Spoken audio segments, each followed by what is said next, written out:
हरे कृष्णा, जय श्री कृष्णा। कथामृत की एक नई कथा में आप सभी का स्वागत है। तो आज की जो कथा है वो बहुत यूनिक एकदम शायद कभी नाम भी नहीं सुना होगा। भगवान सिलपिल्ले नाम के भगवान है ये।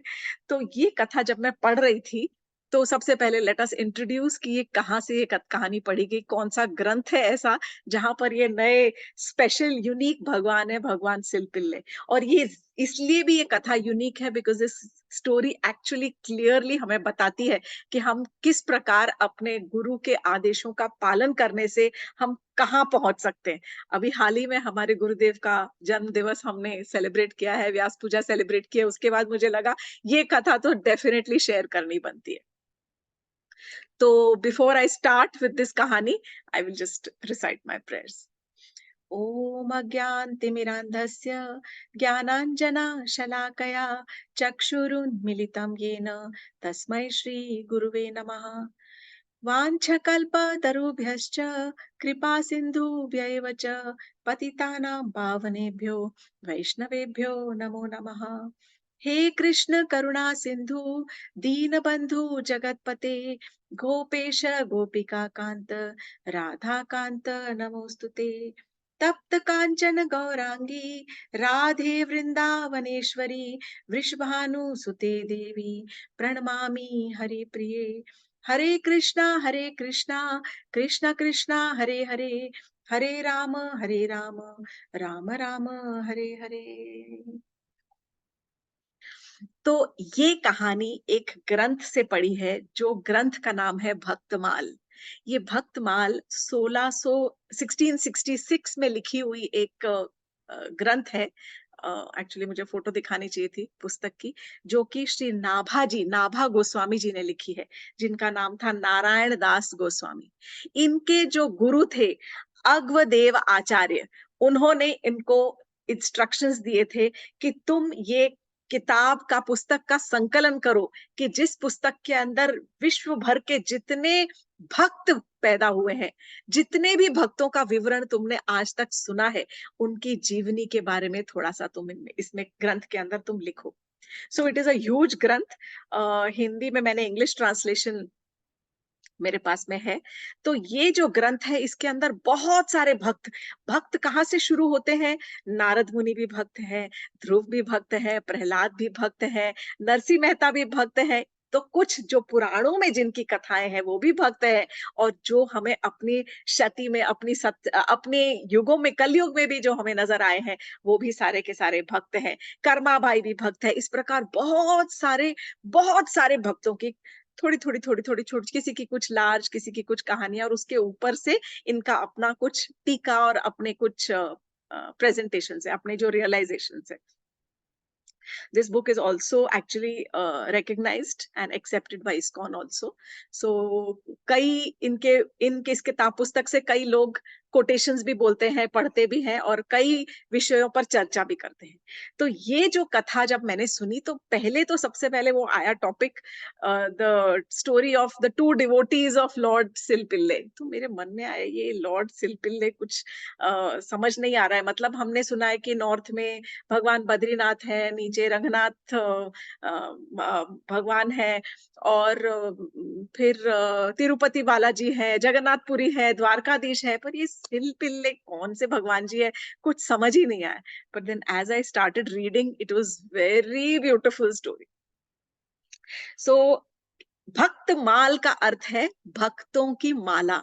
तो उन्होंने जो ये ग्रंथ लिखा है वो ऐसा लिखा है कि इसके अंदर सारे भक्तों की जो जीवनी की माला बनाई है, मतलब भक्तों के नाम की, उनके जीवनी की एक भक्तों के मोतियों की माला पिरो के, और उन्होंने भगवान जी के चरणों में समर्पित की है। तो इससे ही ज्यादा सुंदर और क्या हो सकता है, जब भगवान देखते हैं कि अरे, मुझे तो पहनाने के लिए मेरे ही भक्तों का हार मेरे गले में पड़ा है, और वो गले में क्या, वो तो एक्चुअली चरणों में समर्पित है, पर वो उन भक्तों को अपने हृदय से लगाते हैं, चरणों में कहाँ ही रखते हैं। भक्त सेवा करना चाहते हैं पर भगवान उन्हें अपने हृदय से लगाते हैं, उनका आलिंगन करते हैं। यही इस कथा का एक सार होगा। तो ये बहुत समय पूर्व की कथा होगी, क्योंकि ये कथा अगर लिखी गई है 1666 में, तो उससे भी पहले की ये सत्य कथा ही है। जितनी इसके अंदर, किताब के अंदर कहानियां हैं, पुस्तक के अंदर, ग्रंथ में, वो सब के सब सत्य कथाएं हैं। एक बार की बात है कि एक शहर में 2 कन्याएँ रहती थीं। 2 छोटी-सी लड़कियाँ थी, कन्याएँ थी, और वो दोनों बालिकाएँ एक-दूसरे की सहेली थी। अब वो उन सहेलियों में से एक जो थी, वो उस राज्य के राजा की बेटी थी, और दूसरी जो कन्या थी, वो वहाँ के जमींदार की बेटी थी, और दोनों बहुत घनिष्ठ, उनकी मित्रता बहुत घनी, सहेलियाँ दिन भर एक-दूसरे के साथ में खेलती, बतियाती, बातें करती, और जो भी कार्य करना होता खुद ही एक-दूसरे के साथ में खेल में मग्न रहती थी। एक बार की बात है कि राजा जो था वहाँ का, उसके घर में उनके गुरुजी पधारे। तो जब राजमहल में गुरुजी आने वाले हैं, तो वो जो राजकुमारी थी कन्या, उसने अपनी सहेली को भी बुला लिया, और वो घर में ही थी। तो जब उनके गुरुजी और इतने बड़े महान संत उनके घर में पधारे, तो सब राजा ने उनका इतना आव भगत से, इतना प्रेम से स्वागत सत्कार किया, और करने के बाद उनको बहुत बढ़िया से महल के एक कक्ष के अंदर उनके रहने का सब व्यवस्था वगैरह की गई। अब ये जो लड़कियाँ थी, वो तो थोड़ा एक्साइटेड, ये बच्चियाँ, कि देखो कोई मेहमान आए हैं, और ये तो साधु हैं, और इनकी तो ऐसी आभा, और वो भी हमारे पिताजी के गुरुजी हैं, और पिताजी की भी सेवा देखने लग गई वो लड़कियाँ, कि किस प्रकार पिता हमारे साधु संत का की सेवा करते हैं, और उनका वेलकम करते हैं, सत्कार करते हैं। अब ये दोनों जो बालिकाएँ थी, वो रोज़ देखती कि गुरुजी जो है, उनके पास में साथ में एक शालिग्राम शिला थी, और वो शालिग्राम जी की रोज सेवा करते थे, रोज पूजा करते थे।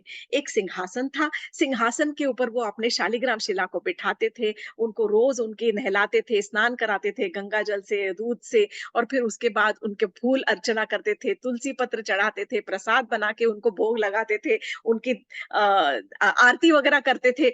तो वो धूप दीप आरती और सब इस प्रकार का जो उनकी सेवा देखकर the girls became very enamoured, उनके हृदय में ऐसे एकदम हलचल जैसी उत्सुकता के भाव जागने लग गए।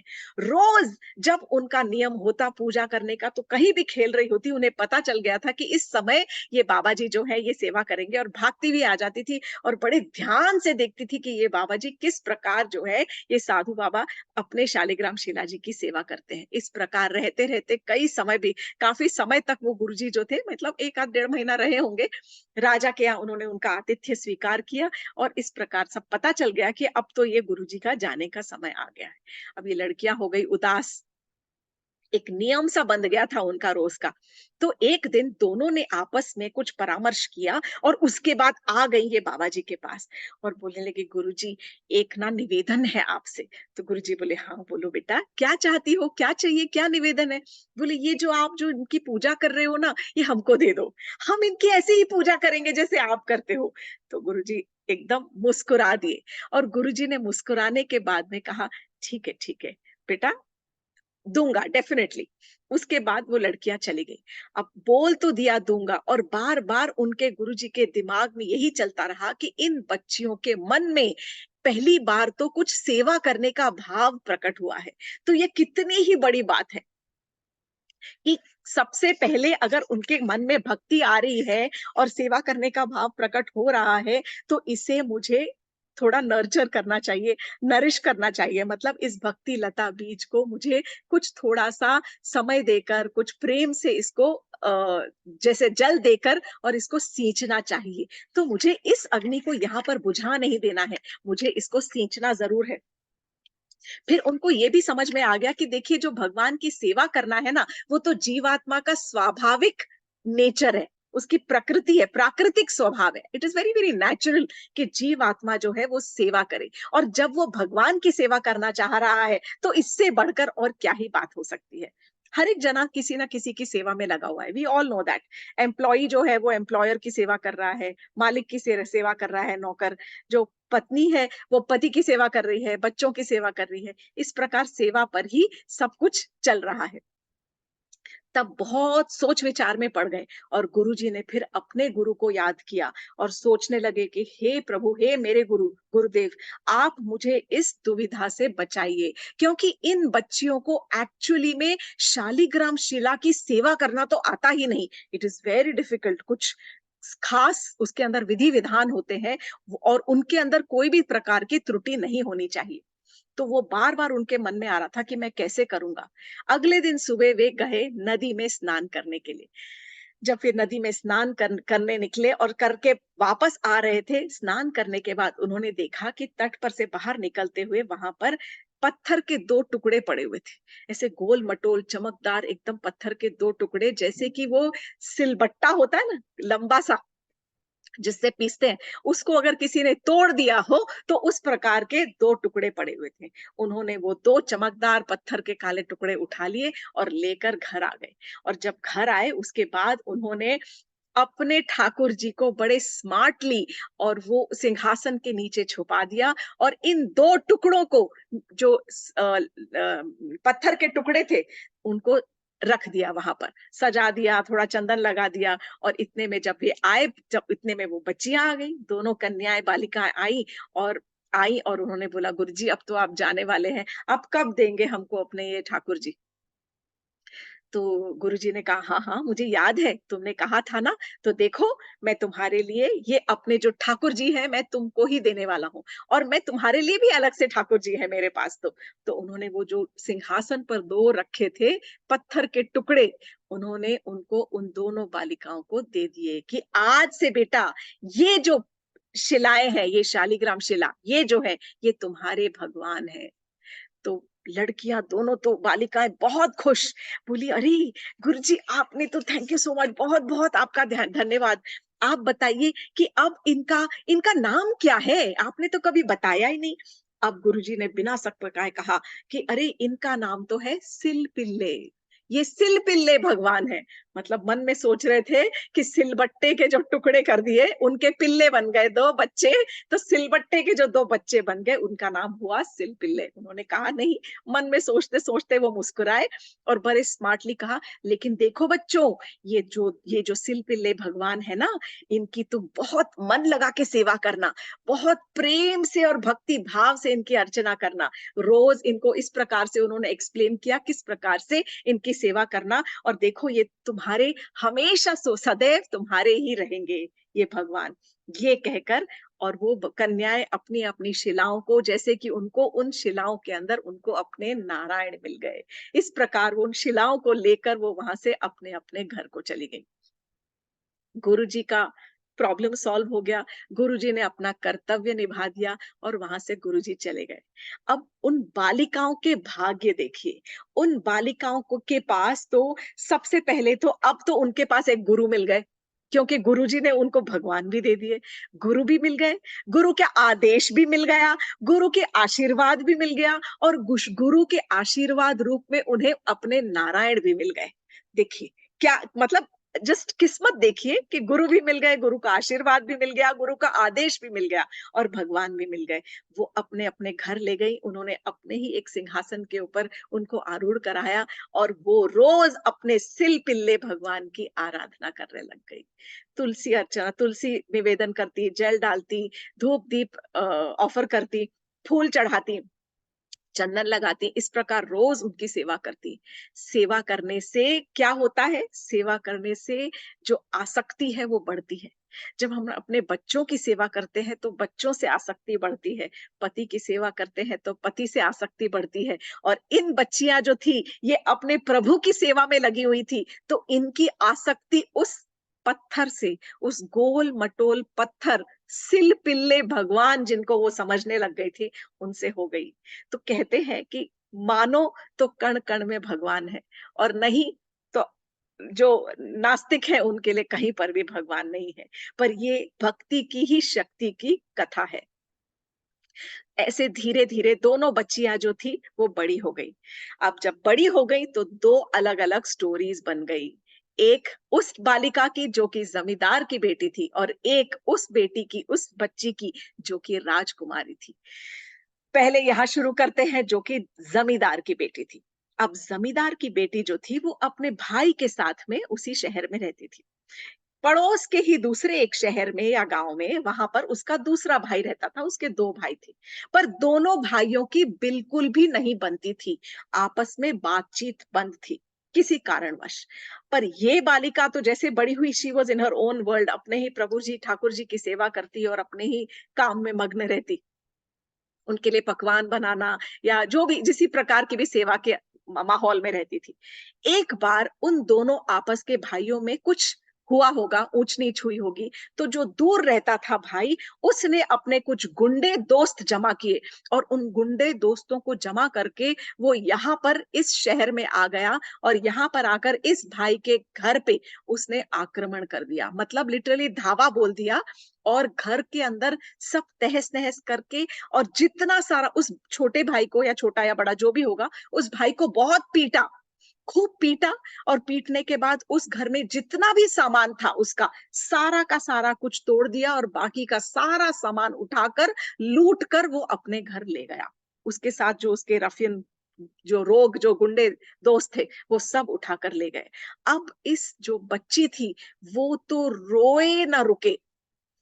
उसकी आँखों से जो अश्रु जो बहने शुरू हुए, वो रुके ही नहीं।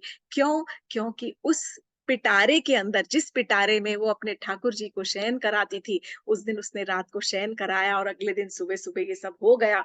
तो ठाकुर जी का जो पिटारा था, वो भी उसके जो भाई था, वो सब उठाकर अपने साथ ले गया। अब जब ठाकुर जी नहीं रहे, उसके भगवान सिल-पिल्ले नहीं लगे रहे, तो उसको जीवन में एक अजीब-सा खोखलापन, अधूरापन ऐसा महसूस होने लग गया। खाना-पीना बंद कर दिया उसने, खूब रोए-रोए रोती जाए। अब समझ में नहीं आया, अड़ोस प्यास पानी ना पिए, खाना ना खाए, अड़ोसी-पड़ोसी जमा हो गए, उसको समझाने लग गए। 1 दिन हो गया, दूसरा दिन हो गया, उन्होंने उसको समझाया, "बेटा, देखो इस प्रकार तुम्हें रो के कुछ क्या ही मिलेगा? इस प्रकार तुम इतना दुखी मत हो, अपने मन को व्यथित मत करो। तुम्हारे लिए तुम्हारे दोनों भाई बराबर, तुम्हारे दोनों भाइयों को तुमसे कोई द्वेष नहीं है ना? आपस में द्वेष है। तो तुम एक काम करो, तुम अपने भाई के पास जाओ और कह दो कि भाई, जो तुम वहाँ से उठाकर इतना सामान लाए हो, मेरे ठाकुर जी तुम्हारे पास हैं। मेरे ठाकुर जी तुम मुझे लौटा दो, बाकी सामान की तुम्हें क्या ज़रूरत है? लड़की ने मन में सोचा कि हाँ, ये बात तो थोड़ा वज़न है इस बात में, किया जाए। अब वो तुरंत उसी समय रवाना हो गई और अपने दूसरे भाई के पास पहुँच गई। जब वो वहाँ पर पहुँची, तो वो जो भाई था, अपने दोस्तों के साथ में अपने घर के बाहर बरामदे में बैठा हुआ था।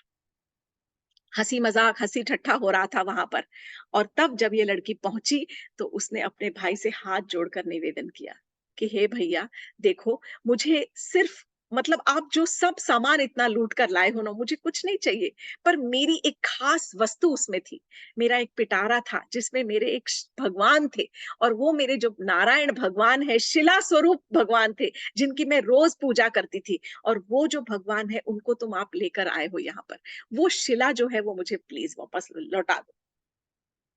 तो भैया ने कहा कि अच्छा, बस इतनी सी बात है, अंदर कमरे में बहुत सारी शिलाएँ पड़ी हैं, कहाँ-कहाँ से क्या-क्या जमा करके लाया हूँ, तू जा अंदर, जाके देख ले, यदि तुम अपने भगवान को, अपनी शिला को पहचान सकती हो, तो वहाँ से उठा ले, ले जा। अब जैसे ही जाने को हुई, तुरंत उस भाई का एक दोस्त जो था, वहाँ पे सब दोस्त बैठे हुए थे उसके। मैंने जैसे कि कहा कि गुंडे दोस्त थे, तो एक जो दोस्त था, उसने कहा, हँसने लग गया और उसका उपहास करने लग गया और मज़ाक उड़ाते हुए कहा, तुझे इतनी चिंता है तेरे भगवान की, क्या उन्हें भी तेरी चिंता है क्या? अगर उन्हें इतनी चिंता होती तो वो स्वयं आ जाते तुम्हारे पास में। तुम यहीं से ही आवाज़ लगा लो ना उनको। अगर इतनी शक्ति है तुम्हारी भक्ति के अंदर और तुम यहाँ से आवाज़ लगाओ और बुला लो उनको। तुम्हें क्यों जाना है अंदर? अंदर जाने की तुम्हें कोई आवश्यकता नहीं। तुम आवाज़ दो और अगर तुम्हारे सच में वो भगवान है, तो भगवान में तो इतनी शक्ति होती है कि वो चलकर बाहर आ जाएँगे। तुम क्यों जा रही हो अंदर ढूँढने के लिए? अब ये सब कह के तो लड़की और ज़्यादा रोने लग गई। उसकी आँखों से ऐसे अश्रुधारा बहने लग गई, जैसे उसका पूरा का पूरा प्रेम, पूरी भक्ति सारी की सारी it's just flowing through her eyes. ऐसे अश्रुधारा एकदम बहने लग गई। एकदम विरह में व्याकुल होकर जैसे उसे समझ नहीं आ रहा था कि अब मैं क्या करूँ? इतनी ज़्यादा वो विरह का जो पेन है ना, pangs of separation from her Lord, और उसने ज़ोर से फिर उस वक़्त आँखों से आँसू बहते हुए गला रूंधे गले से आवाज़ लगाई, हे मेरे प्रभु! हे प्रभु मेरे सिल पिल्ले! इस प्रकार जब उसने आवाज़ लगाई तो चमत्कार हो गया। वहाँ पर तुरंत भगवान नारायण उपस्थित हो गए और भगवान ने उपस्थित होकर तुरंत उसका आलिंगन किया और आलिंगन करते के साथ ही वहां पे तुरंत ही वो जो उसका पिटारा था वो भी वहां पर प्रकट हो गया और उसे आलिंगन करते हुए सारे के सारे जो उसका भाई और दोस्त सबने उसको देखा। जब देखा तो उसके भाई के आंखों से भी आंसू बहने लग गए और तब भाई ने अपने आप को इतना भाग्यशाली समझा कि अरे, ये तो मेरे घर में एक भक्त पैदा हो गई है मेरे बहन के रूप में। और उसने हाथ जोड़कर अपनी बहन से माफी मांगी और बोलो, क्षमा कर दो बहन, मैंने तुम्हें कभी पहचाना नहीं। ये जो भी तुम्हें चाहिए वो सब ले जाओ। ये मैं मेरी मति मारी गई थी जो मैं इतने गलत संगत में पड़ गया। बहन ने कहा कोई बात नहीं और वो अपने शालिग्राम जी को, अपने प्रभु को लेकर और अपने घर वापस चली गई। ये थी कथा 1। This is the miracle of lord Silpille, जहां पर भगवान सिलपिल्ले एक पत्थर स्वरूप जिसको पूजा जा रहा था उसमें से स्वयं प्रकट हुए। केवल गुरु के आदेश रूपी, गुरु ने आदेश दिया कि इसके अंदर भगवान है, बच्ची ने मान लिया इसके अंदर भगवान है और बच्ची पूजती गई और सच में उसके अंदर भगवान ने शरण ली उस शिला के अंदर। तो जब हम सेवा करते हैं ठाकुर जी की, जब हमारे घर के अंदर जो भगवान हम स्थापित करते हैं, चित्र सेवा करते हैं या फिर हम ठाकुर जी का विग्रह स्वरूप स्थापित करते हैं, तो हमें ये नहीं समझना चाहिए कि अरे, ये तो भगवान है, सुबह आरती करी, दोपहर को हो गया 1 2 3 पूजा कर लिया और हो गया, त्रिसंध्या एंड डन। नो, आपको जब तक आप समझोगे नहीं कि ये पूर्ण तरह से एक व्यक्तित्व है, he is a complete personality, ये पूरे के पूरे एक व्यक्ति हैं, ये व्यक्तित्व है, ये हमारे घर के सबसे इंपॉर्टेंट सदस्य हैं और उस प्रकार उनको मान नहीं दोगे तो वो तुम्हें क्यों अपना समझेंगे। ये तो एक पारस्परिक रिलेशनशिप है, एक पर्सनल रेसिप्रोकल रिलेशनशिप है। अब जाती है कथा दूसरी तरफ। वो जो राजकुमारी थी वो भी इसी प्रकार बड़ी हो गई। अब उसके विवाह की उम्र हो गई। तो राजा ने अपनी बेटी का विवाह किसी एक राजा के बेटे राजकुमार के साथ तय कर दिया। अब पुराने ज़माने में जब शादी हो जाती थी, तो शादी होने के बाद बेटी थोड़े समय घर रहती थी, फिर उसके बाद थोड़ी और बड़ी हो जाती थी, तब उसका गौना होता था। तो इस प्रकार वो राजकुमारी अपने पिता के घर में थी, पर उसके बाद जब उसका गौना होने का समय आया, तो बहुत ज़्यादा दुखी हो गई, क्योंकि उसे पता चल गया कि जिस घर में, जिस परिवार में मेरा विवाह तय हुआ है, वो परिवार तो पूरा का पूरा नास्तिक है, वो भगवत विमुख है, वो भगवान के बारे में सोचता ही नहीं। उन्होंने कभी अपने घर में किसी साधु संत को कभी न्योता तक नहीं दिया, कभी उनके घर में पदार्पण ही नहीं हुए किसी साधु के। ये सोच सोच कर वो वेदना उसके हृदय में इतनी थी कि मैं अपने ठाकुर जी को जब ले जाऊंगी तो किसी का क्या रिएक्शन होगा, कोई मुझे कैसे मदद करेगा। और वो लड़की जो थी, वो जो राजकुमारी, वो इतनी अपने डिवोशनल भक्ति भाव में इतनी ऊंची उठ चुकी थी कि उसको अब कोई भी भौतिक जो अट्रैक्शंस है, वस्तुओं से कोई भी आकर्षण नहीं रहा था। She had no attraction towards any material object, कोई भी भौतिक वस्तुओं से जरा सी भी, मतलब आसक्ति तो दूर की बात है, आकर्षण ही नहीं था उसके लिए हृदय में। पर देखिए, अब समय ऐसा आता है कि जब गौना होने वाला था, गौना हुआ, रो के बच्ची को विदा किया। जब राजकुमारी अपनी पति के साथ में एक पालकी के अंदर उसको ले जा रहे हैं और वो जा रही है, उसने अपने ठाकुर जी के पिटारे को अपने सीने से लगा रखा था। एक छोटी सी डब्बी थी और उसके साथ में एक थैला था, झोला जैसा होगा, झोले के अंदर भगवान जी के जो घंटी और गंगा जल और चंदन और उनके पूजा की जो सामग्री वगैरह रहती है वो साथ में रखा था और पिटारे के अंदर अपने ठाकुर जी को, ठाकुर जी जिनको वो मानती थी, वो जो सिल के टुकड़े थे, भगवान सिल पिल्ले, उसके साथ जा रहे थे। और मन ही मन रो रही थी, बहुत व्याकुल हो रही थी कि क्या होगा वहां पे, बहुत घबराई हुई। अब रास्ता काफी निकल गया, राजकुमार ने देखा कि ये तो मेरी जो दुल्हन है ये तो बात ही नहीं कर रही है, ये घबराई हुई है, मुझे जाके इसको थोड़ी सांत्वना देनी चाहिए, let me talk to her. और वो गया और जाकर उसके साथ बैठा। तो जैसे ही बैठा उसने कहा, नहीं नहीं, मेरे निकट मत आना, मुझे छूना भी नहीं। बोले, ये क्या हुआ? बोले, मैं बहुत दुखी बैठी हूँ। तो राजकुमार ने कहा, तुम मुझे बताओ, तुम में क्या दुख है? अगर कोई दुख है तो मैं अपने आप को बहुत भाग्यशाली समझूंगा कि यदि मैं तुम्हारे दुख का कोई निवारण कर सकूं तो। मुझे तुम्हारी चिंता है, तुम मेरी पत्नी हो। राजकुमारी बोली, नहीं, मैं तुम्हें हाथ नहीं लगाने दे सकती अपने आप को, मैं अपने दुख को किसी को नहीं बता सकती, मैं बहुत ज्यादा दुखी हूँ। तो बोली, "बताओ तो सही।"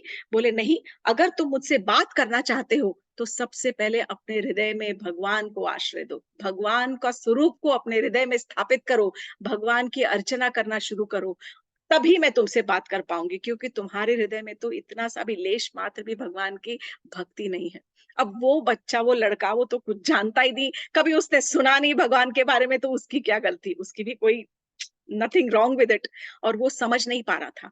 तब उसको आ गया थोड़ा-सा क्रोध। उसने उससे कहा कि देखो, मैं भी थोड़ा घबराया हुआ हूँ, पर तुम क्या बोल रही हो ये मुझे कुछ समझ में नहीं आ रहा है।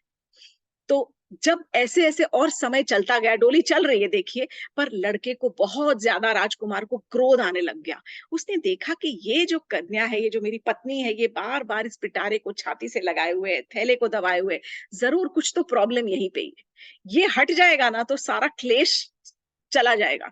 और बार-बार उसने ध्यान से देखा, जब देखो वो पिटारे को खोले, कुछ बातें करे, कुछ हँसे, मुस्कुराए और फिर रख दे। फिर थोड़ी देर बाद फिर कुछ खोले और अपने ठाकुर जी से वो बात कर रही थी। अब पता तो चल नहीं रहा था राजकुमार को कि हो क्या रहा है। उसे केवल ये समझ आ रहा था कि कहीं तो कुछ ऐसा है कि ये इसके दुःख का कारण बन रहा है। इसी के साथ इतना चिपक रही है। जिसके साथ मोह हो, वो हटा दो तो अपने आप प्रॉब्लम खत्म।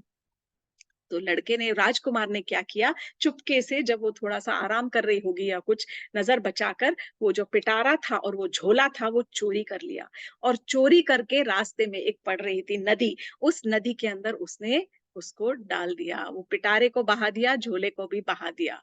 अब जैसे ही वो कारवां आगे बढ़ा और राजकुमारी को एहसास हुआ कि अरे! मेरा पिटारा गायब हो गया, मेरा झोला नहीं मिल रहा, ये गया तो गया कहाँ? और वो ढूँढने लग गई, और तब तो उसकी और जो हालत हुई खराब, इतनी व्याकुलता से, पीड़ा से उसके हृदय से आँसू बहते गए, जैसे कि वो बेचारी दूसरी बच्ची का भी ऐसे ही हाल हुआ था। वो ये भी विरह में और एकदम वियोग में पागल की तरह एकदम बिहेव करने लग गई। इसने खाना-पीना सब बंद कर दिया। अब किसी तरह से उसकी जो पालकी थी, वो पहुँची वहाँ पर ससुराल में। ससुराल पहुँचते के साथ ही जो राजकुमार था, उसने अपने माता से सब कहानी कह सुनाई कि ऐसे-ऐसे प्रॉब्लम थी, मैंने ऐसे-ऐसे किया, और अब तो ये रोना ही नहीं बंद कर रही, मुझसे तो एक शब्द भी इसने बात नहीं की है।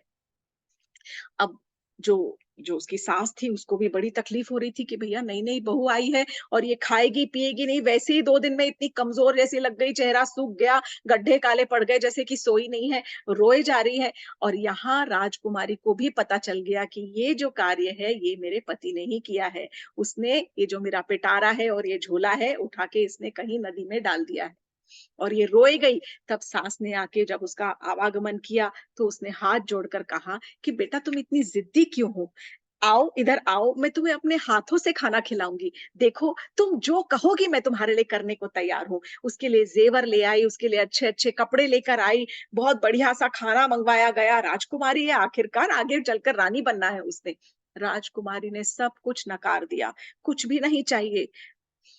और रोना ही शुरू कर दिया। बस कुछ नहीं बोली, बस हटा दो ये सब, मुझे कुछ नहीं चाहिए, मुझसे कोई आप बात मत करो। अब सब परेशान करे क्या? फिर से एक बार उसकी जो सास थी फिर गई, हाथ जोड़कर सारे परिवार को जमा कर लिया, हाथ जोड़कर कहने लगी, "तुम बताओ तो सही, तुम्हें क्लेश क्या है, तुम्हें दुःख क्या है?" वो बोली, "मैं तुम्हारे हाथ जोड़ती हूँ, हम सब, तुम जो बोलोगे वो सब करने के लिए तैयार हैं। हम तुम्हें खुश देखना चाहते हैं बेटा, तुम बताओ तुम्हारे में क्या क्लेश है?" तो बोली कि हे देवी, आपको पता ही नहीं कि भगवान की भक्ति क्या होती है। आप तो नास्तिक हो, आप तो भगवान में विश्वास ही नहीं करते, आपका पूरा परिवार भगवत विमुख है। मैं आपको कैसे समझाऊँ कि जब भगवान से लगन लग जाती है, तो भगवान जब हाथ से छूट जाए तो कितनी कितनी तकलीफ होती है, कितना दुःख होता है। आपके घर में कभी किसी साधु ने चरण नहीं रखे, और मेरे घर में रोज़ साधुओं का आवागमन होता था। मैं इस घर में एक पल भी साँस नहीं ले पाऊँगी, मैं अपनी जान दे दूँगी। तो उसकी माता ने कहा कि बेटा, पर बताओ तो सही, अब हम क्या ही करें? जो तुम बोलोगी वो हम करने के लिए तैयार हैं। सब करने के लिए तैयार थे। तो उसने कहा कि माता, सबसे पहले तो मेरे जो भगवान सिल-पिल्ले हैं ना, वो मुझे लौटा दो। इतना ही केवल कर दो, क्योंकि वे ही मेरे प्राण धन हैं। उनके अंदर मेरे प्राण बसते हैं। यदि वे चले गए तो मैं प्राणों से चली जाऊँगी। मैं कुछ खाऊँगी-पीऊँगी नहीं। तब जो माता थी, उसकी जो सास थी, उसने सबको जमा कर लिया। सारे परिवार को जमा करके और पूरे बहुत सारे अ, जैसे कोर्टियर्स वगैरह होते हैं उनके राज्य के सभासद, उन सबको लेकर और फिर सब की सब पूरी वो पालकी दोबारा चली उस नदी की तरफ। नदी के तट पर जहाँ पहुंचे तो पालकी उतरी। नदी के तट पर पहुंचते के साथ ही उसको एहसास था, विश्वास था कि इस नदी के अंदर मेरे पति ने मेरे भगवान सिल पिल्ले को डुबा दिया। तब वो एकदम चक्कर खाके वहां पे गिर पड़ी, और जैसे ही गिरी उसकी आंखों से ऐसे अश्रुओं की धारा बह रही थी, चक्कर खाई हुई, इतनी कमजोर। और तब उसके हृदय से आर्त पुकार निकली, बहुत जोर से पुकार निकली, हे मेरे प्रभु सिल पिल्ले, कहाँ हो तुम? और इतने में भगवान सिल पिल्ले वहां पर प्रकट हो गए। और प्रकट ही नहीं हुए, वो प्रकट होकर उन्होंने उस बच्ची को सर पे हाथ फेरा और उसको उठाया, उबारा। और तभी वहां पर जो उसका जो पिटारा था वो भी प्रकट हो गया। और उसे देखकर सारे के सारे जो राज्य के लोग थे, सब के सब हैरान रह गए। देखिए कैसे पूरी की पूरी नास्तिक फैमिली जो थी वो भगवान की भक्त हो गई, केवल एक शुद्ध व्यक्ति के कारण, एक जो बच्ची के शुद्ध हृदय के कारण, एक बच्ची की सेवा के कारण। तो कहते हैं ना कि भगवान जो है वो अ, केवल पुकारने से आते हैं। हम हँसेंगे, हम रोएँगे, भगवान नहीं आते, ना हँसने से, ना रोने से, वो केवल पुकारने से आते हैं। एक सिंपल सा एग्ज़ाम्पल है, एक छोटा बच्चा है, हर सबके बच्चे होते हैं। बच्चा जो है अगर रो रहा है और माँ जो है किचन में काम करने चली गई, माँ ने उसको झुनझुना दे दिया, बच्चा बच्चा झुनझुन झुनझुन, ये देख देख देख कितना प्यारा सा है, खेल ले। और बच्चा हाथ पैर मारने लग जाता है और फिर वो झुनझुने के साथ खेल रहा है, और मम्मी फिर से चली गई किचन के अंदर, कटिंग पिटिंग चॉपिंग कुकिंग आटा लगाना सब अपना काम करने चली गई। थोड़ी देर बाद फिर से बच्चा है, क्योंकि बच्चे के हाथ से झुनझुना छूट गया, अब झुनझुने से बोर हो गया। माँ आती है, माँ दोबारा दूसरा झुनझुना दे देती है, तीसरा एक दे देती है। ये प्रक्रिया चलती रहती है, वो जाती है आती है, बच्चा पहले से बोर हो जाता है, दूसरे से बोर हो जाता है, तीसरे से बोर हो जाता है। लेकिन थोड़ी देर बाद बच्चे को एहसास हो जाता है कि अब जब मैं रो रहा हूं और माँ आई है, माँ ने 1 झुनझुना, 2 झुनझुना, 4 झुनझुना, 10 झुनझुना हिला दिया, लेकिन अब बच्चा नहीं चुप होने वाला, क्योंकि अब बच्चे को झुनझुना नहीं चाहिए, बच्चे को माँ चाहिए। बच्चे को माँ चाहिए, तो जब तक माँ बच्चे को अपनी गोदी में नहीं लेती तब वो खुश चुप हो गया, तब उसकी कोई ज़रूरत नहीं पड़ेगी। ये जब हमें रियलाइज़ हो जाएगा ना कि ये जो भी भगवान हमें माया के जंजाल दिखा रहे हैं, ये मोबाइल है, ये टीवी है, ये पिक्चर है, ये ट्रैवल डेस्टिनेशन है, ये मॉरिशस है, ये दुबई है, ये साड़ियाँ हैं, ये कपड़े हैं, ये झुमके हैं, तब तक थोड़ी देर के लिए वो भाता है और उसके बाद फिर मन फिर से उचाट हो जाता है। क्योंकि एक्चुअली मन कहाँ लगता है? जब तक हमारा हृदय भगवान के चरणों में नहीं लगेगा, तब तक भगवान स्वयं आएँगे ही नहीं, नहीं आएँगे। और यहीं पर सीधा-साधा एग्ज़ाम्पल देखने को मिलता है कि ये जो लड़कियाँ थी, इन्होंने पूरी तरह से अपना जीवन, अपना हृदय जो था, वो पूरा भगवान के चरणों में समर्पित कर दिया था, उनकी सेवा अर्चना करते-करते। और जब पुकारते हैं, जब बच्चा रो के ज़ोर से चिल्ला-चिल्ला के तूफान मचा देता है, तब तो माँ को आना ही पड़ता है। बच्चा जब तक हँस रहा है या चूं-चूं कर रहा है, तब तक कोई नहीं आएगा, nobody will even listen. But जब ज़ोर से स्क्रीम करेगा, इसी प्रकार भगवान केवल पुकारने से आते हैं, शुद्ध हृदय से ही पुकारने से आते हैं।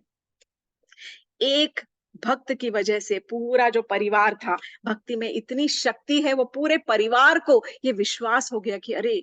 सच में जो कहते हैं कि भक्ति के अंदर कितनी ही शक्ति है कि वो पत्थरों को हिला देता है, पहाड़ों को हिला देता है। तो भगवान हमेशा तत्पर हैं, वो आने के लिए तत्पर हैं, लेकिन हम क्या पुकारने के लिए अब तैयार हैं? फिलहाल that is the question we have to ask. सबसे बड़ा प्रसाद हमें तब मिलता है जब भगवान के भक्त अगर हमारे घर आते हैं, जब साधु संत हमारे यहाँ आते हैं और हम उनकी सेवा करते हैं, तो उनके संग से जो हमें प्रसाद मिलता है, वो है भगवान के चरणों में प्रेम। वो ही वो प्रदान करके जाते हैं। इसीलिए हमें हमेशा भगवान से यही प्रार्थना करनी चाहिए कि हे प्रभु, हमेशा हमें एक गुरु का संग दीजिए, गुरु का आशीर्वाद दीजिए। गुरु का आदेश भी प्रसाद रूपी है, जो आदेश दे रहे हैं वो भी सबसे बड़ा प्रसाद है। और गुरु के आदेश के साथ में, गुरु के साथ में हमें जो साधु संग मिले, वो और भी बड़ा प्रसाद है। जिस कुल में एक शुद्ध भक्त पैदा हो जाता है, वह कुल पवित्र हो जाता है। ये तो भागवतम में, भगवत गीता में कई श्लोकों में लिखा है कि यदि किसी के हृदय में भक्ति करने की और भक्ति करने की या सेवा करने की इच्छा जागृत हो रही है, इसका मतलब उसके कई जन्मों के संचित अच्छे कर्म हैं। कर्मों के फल से उसके मन में ये इच्छा हुई है कि अब मुझे भगवान की भक्ति करनी है, या फिर भगवान की सेवा करनी है, या फिर भक्तों की सेवा करनी है। This is a very very unique story, unheard of, not known, कि सिल पिल्ले नाम के एक्चुअली कोई भगवान है ही नहीं, परंतु फिर भी भगवान ने अपने आप को उस सिलबट्टे के टुकड़ों के अंदर, मतलब जैसे कि बोलते हैं ना, अंदर जैसे चले गए और उसके अंदर से अवतरित होकर उन्होंने दिखा दिया कि सच में कण कण में भगवान है। यदि मानो तो भगवान है, और नहीं मानो तो फिर कुछ भी नहीं, नथिंग। आज की कथा को यहीं विराम देते हैं। आपके पास अगर कुछ और कमेंट्स हैं, कुछ एक्स्ट्रा अगर आपको कुछ समझ में आ रहा है, कुछ सीख मिल रही है, तो मुझे भी बताइए इस कथा में से। हरे कृष्णा, जय Shri Krishna, thank you so much.